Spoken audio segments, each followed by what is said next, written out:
the absolute king of physical comedy, a straight-up genius, and the legend behind Mr. Bean himself. We're talking the greatest moments of Rowan Atkinson, baby. Let's get into it. I did a movie quite a while ago called Mr. Bean's Holiday. Oh, yes. In which Mr. Bean... and there was a scene... You're so casual about that. I did a film called Mr. Bean's Holiday. Well, does he look like an even bigger knob if he said, oh, well, of course, you all know Mr. Bean's Holiday? You know, Yeah, exactly. so it's actually I'm trying to reduce my knob quotient. Becoming a global superstar comes with some mad, weird side effects, especially when you're out grabbing a slice and fans spot you. Real quick though, if you're vibing with these legendary moments, do me a solid and smash that subscribe button right now. Alright, so as he told Graham Norton, these fan meet and greets do not go the way you think. It's wild. Yeah, the thing I find most tricky is when people don't recognize you particularly, but half recognize you. You know, it's that strange thing where they go... You know, I'd rather just, hold up a flag saying yes. A few years ago, there was, I was in a Land Rover parts department near Peterborough, the kind of place you find me on most Saturdays. And I could see this guy doing that.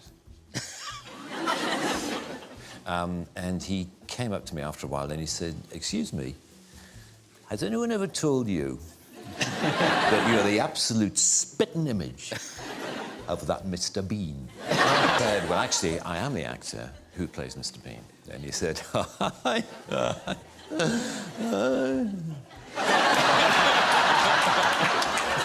I bet you wish you were. And there followed this bizarre conversation in which the more I tried to claim that I was the person whom he thought I merely resembled, the less he believed me. But what was funny was how close he thought I was to he said the resemblance is uncanny. I know you're a bit of a car fanatic. Yes. I have a car buying disease, almost as bad as yours. Yeah, it's a terrible disease, but not quite as bad as yours. Do car commercials and things? Well, I don't do car. I do credit card commercials, actually. I did a credit card commercial in New York a few years ago, and there's this beautiful woman gets out of a limo in the middle of New York, and he sees her. And this scene was when I had to look at her as if I'd just fallen in love with her. Right. And the director said, just imagine that you've just seen your wife for the first time. And my wife happened to be on set at the time. And she said, no, that won't work. Tell him to look at her as if she's his new Aston Martin. Oh, well, and then it'll work. Oh, that'll work. And she was right. But it inspired me no end. I looked at her like no woman has ever been looked at. Really? Oh, no. And can you give us that look? I'm curious. yeah. Can I too? Look, most big-time characters take years of sweating over a script to get right. But this guy? Rowan literally stumbled into Mr. Bean by complete accident. Dead ass, just winged it. I just stood in front of a mirror, to be honest, and I just started pulling faces, for want of a better term. And I just sort of, was doing this... And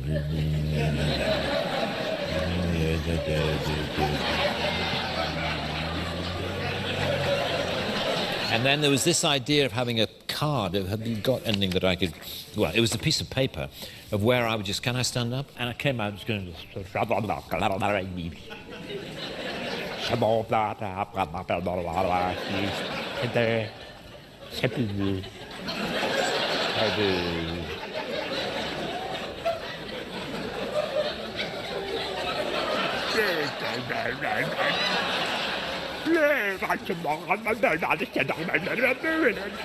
Anyway, it was something like that.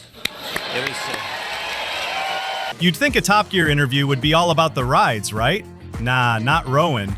My man completely hijacked the convo just by making regular everyday words sound mad ridiculous. You gotta hear this. Bob, you decided that Bob could be a funny word. Right. Now,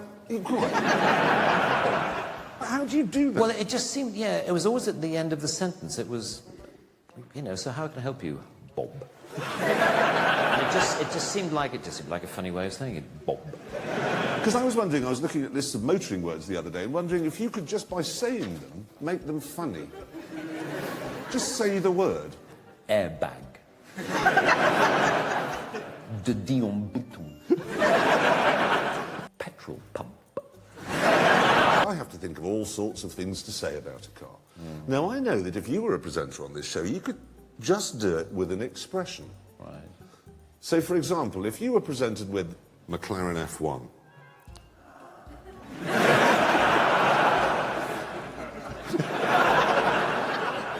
think of another one. The imperiousness one gets from a Range Rover. Ah, right, okay.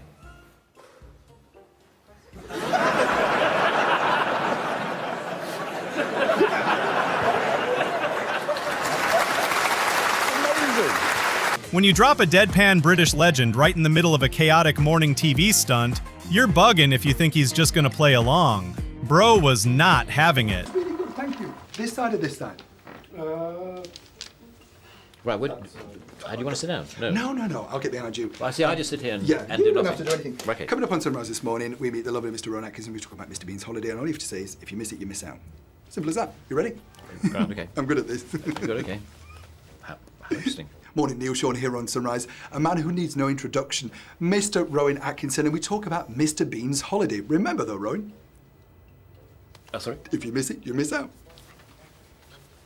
Do you mind doing that again? Yeah, okay. Morning, Neil Sean here on Sunrise. This morning we meet Mr. Rowan Atkinson and we talk all about Mr. Bean's holiday. Remember though, Rowan? What? If you miss it, you miss out. Oh, yes. Don't miss Rowan Atkinson on Sunrise this morning. F1 grid walks are already a freaking madhouse. But you throw Rowan Atkinson in the mix? Forget about it. This poor reporter didn't stand a snowball's chance in hell. Rowan, how are you? Extremely good to see you. How are you? Thank you. I enjoyed the motorsport dinner the other night. I didn't get a chance to come over and say hello. True, yeah, I saw you. You were very good. I don't know about that, but what would Mr. Bean reckon to all of this Formula One malarkey? Yeah. Well, he would enjoy it very much because he's a car enthusiast, as you know. Oh, that's right. Yeah, he had some magnificent cars, didn't he? Cars, then he'd enjoy it. All right, get this. Here's Rowan spilling the tea on the absolute bizarre inspiration that actually brought Mr. Bean to life. It's crazy. I was based actually on a visit, on a holiday in Venice that I had in 1985, quite a long time ago.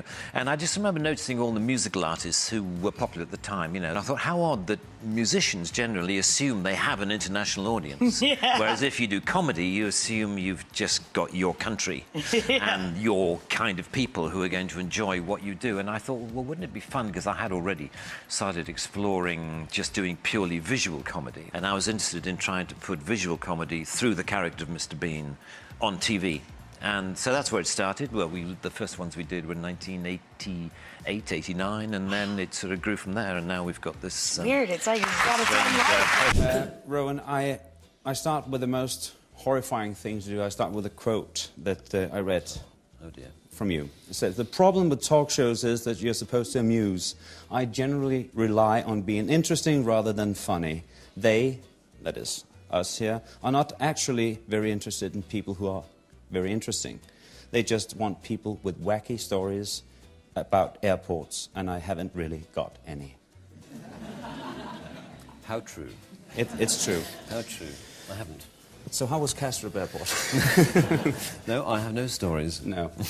I suppose that I'm just an actor, probably, at heart, rather than a comedian. I'm always rather confused, as I think I know you are, about whether I'm a comedian or whether I'm an actor. No. Or whether I'm not an actor. confused But you're at not all. confused No. at all? Oh, well, I'll stop talking. I know you're boring now, and I know you will consider... Exactly. You'll be nodding off in no time. I can be funny, I think, as myself, when I'm with very good friends in small rooms, and I'm very relaxed. Well, but as soon as I'm in a big it's just studio, the two of us here, so... And We're all used to seeing this guy bust his ass falling over and making crazy faces. But when Graham Norton asked him about his dance moves, bro legit sounded like a science professor. No cap. There are just those fantastic set pieces that people love watching you do. The energy tablets. Yes.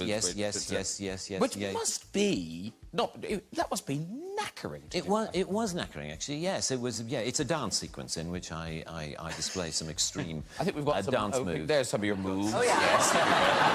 And it's very, and it was very taxing. Yes, yes, I have to say. And you know, it doesn't get less taxing with the advancing years.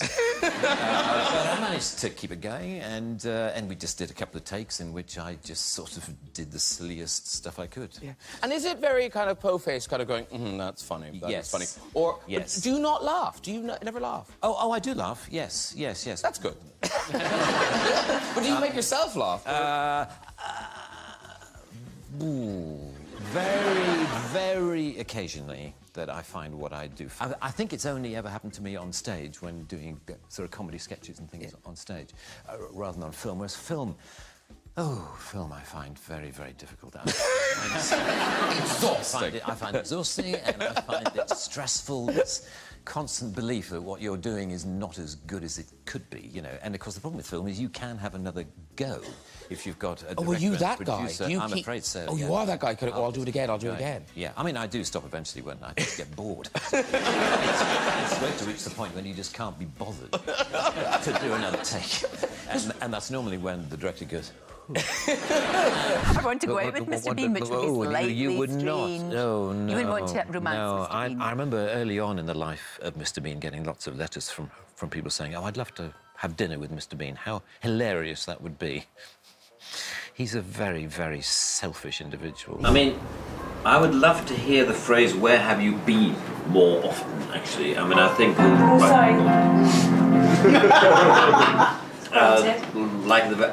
Because I feel as though that to me possibly should be at least the perceived title of the song. I mean, rather than, I mean, we don't have to change the lyric much of it at all.